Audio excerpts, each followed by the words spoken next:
Hello and welcome back to Big G's Railroad Channel. I'm Big G, your host, and this is another episode of Gary Walters N-Scale Update. This one just so happens to be episode number 16.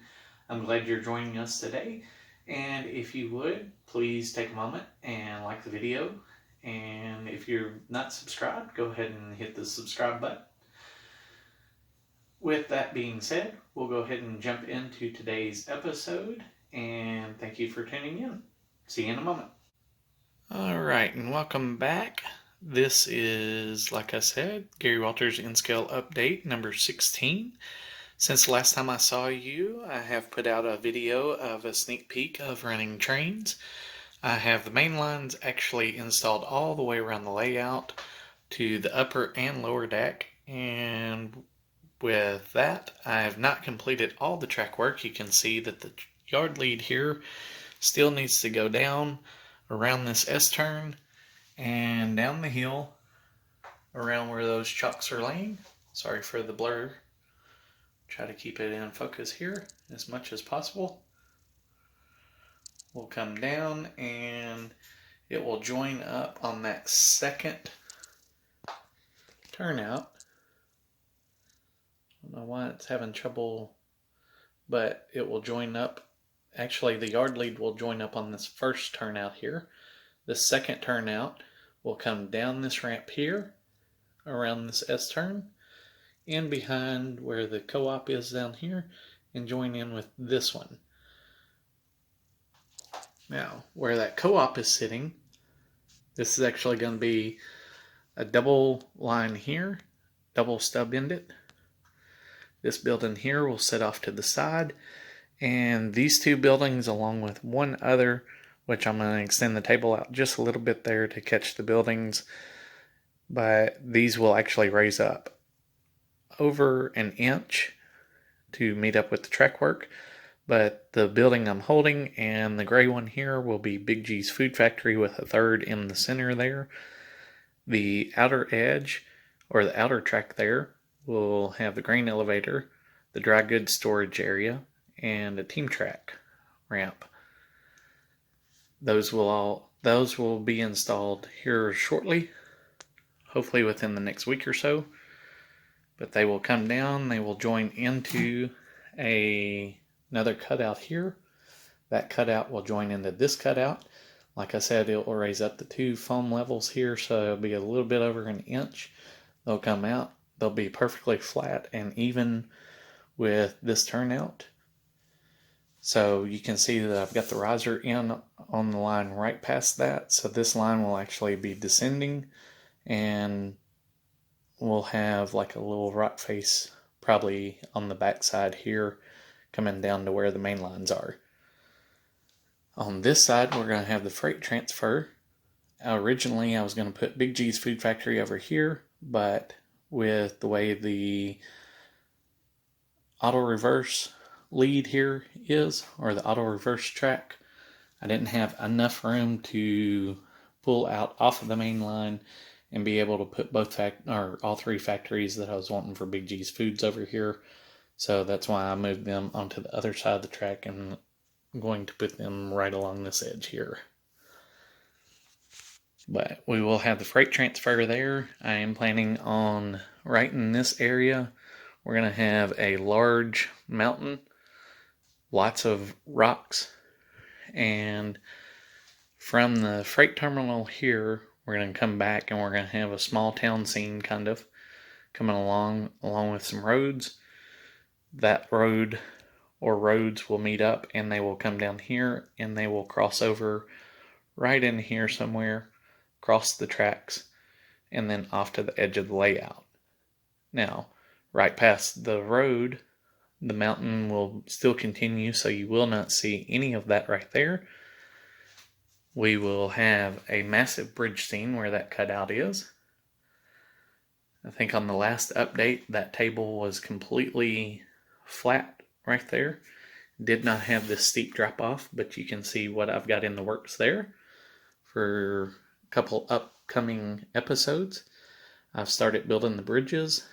I think I'm going to disassemble this center one And once I do that, I'm going to take the supports out of the center. I'm going to get the heat gun out, and I'm going to try to actually curve the 3 big pieces, the 2 on each end and the 1 in the center. I'm going to curve it to match the radius here, and then we'll leave these flat, or not flat, but straight, and put those on there. We'll have it all painted. When they originally come in Micro Engineering bridges, they'll be this gray. I've actually got these painted black. I really like the way those turned out. After getting everything assembled, I will take and we'll start adding some rust and some dirt to the actual bridges. As you can see, the plastic with the Micro Engineering, when it comes in, it's got that sheen on it when the light hits, but when you paint it the flat black, of course, that takes all the sheen out of it. So, lots of details. I really do like the way those are turning out. As you can tell, when I drop my table down, sorry for the dog coming down this hall, he's kind of curious what's going on here. But we have the Micro Engineering bridges. On a couple of the sites I looked at, I got the measurements for those, and when I got the measurements for those, they actually were talking about how tall they were.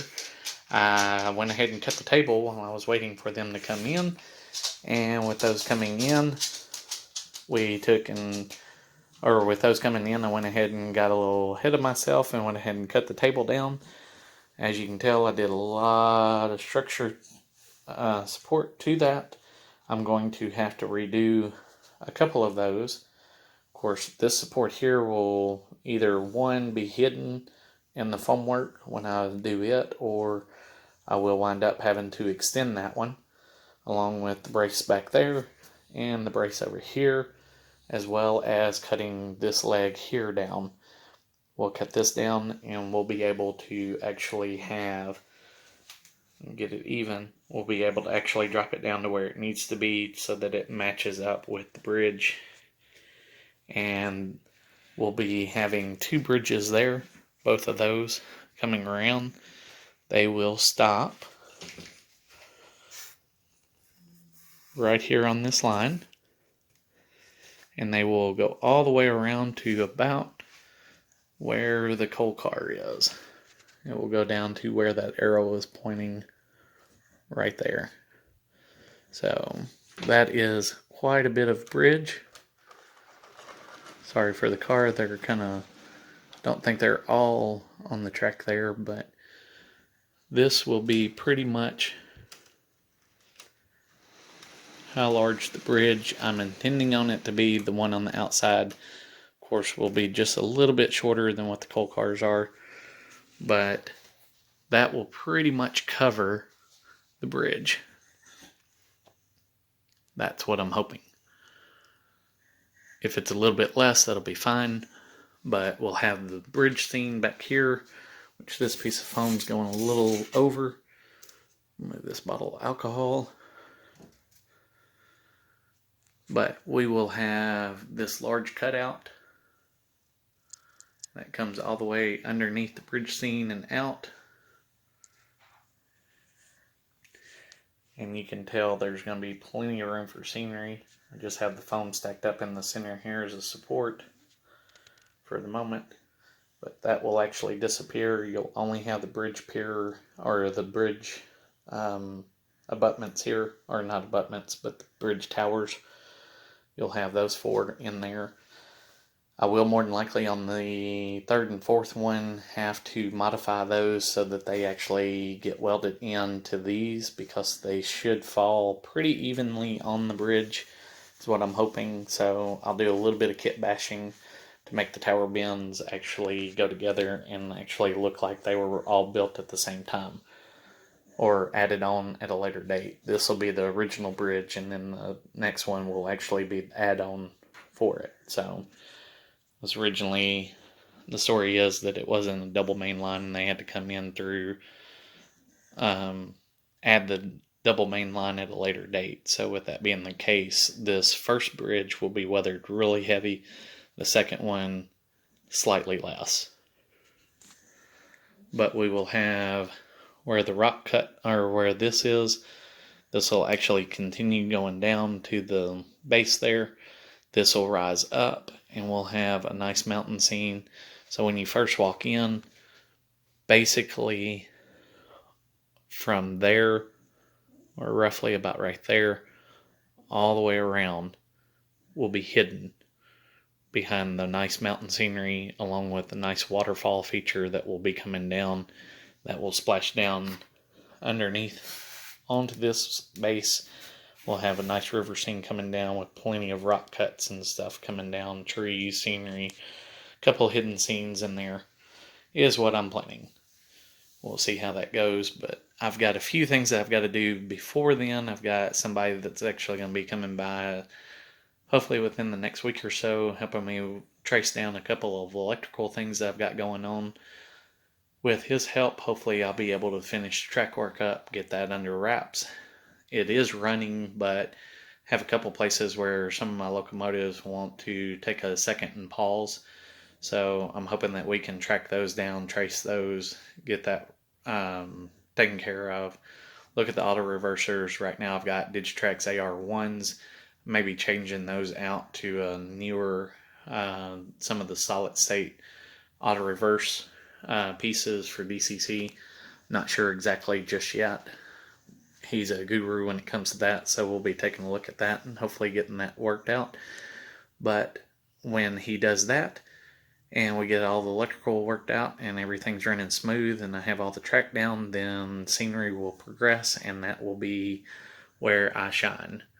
Electrical is not my forte, but I have learned quite a bit of soldering and electrical with this layout, and so far I am extremely happy with it, and even happier to know that I did a layout of this size all by myself up to this point. So I just need to call in a little help, which I am not afraid to admit that we all need help. So don't try to tackle a project this size on your own, run into a problem and then scratch it. That is not what I'm planning on doing. I'm actually going to call in help, finish it up, and then once I get the electrical worked out, the scenery will go up, no problem at all.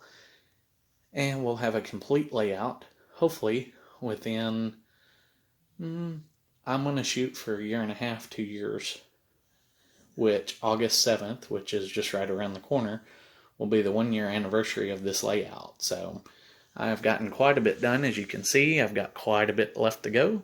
And until I see you next time, I hope y'all each have a great day, a week, month, and I will see you on the next update. Thank you so much for tuning in, and be safe out there.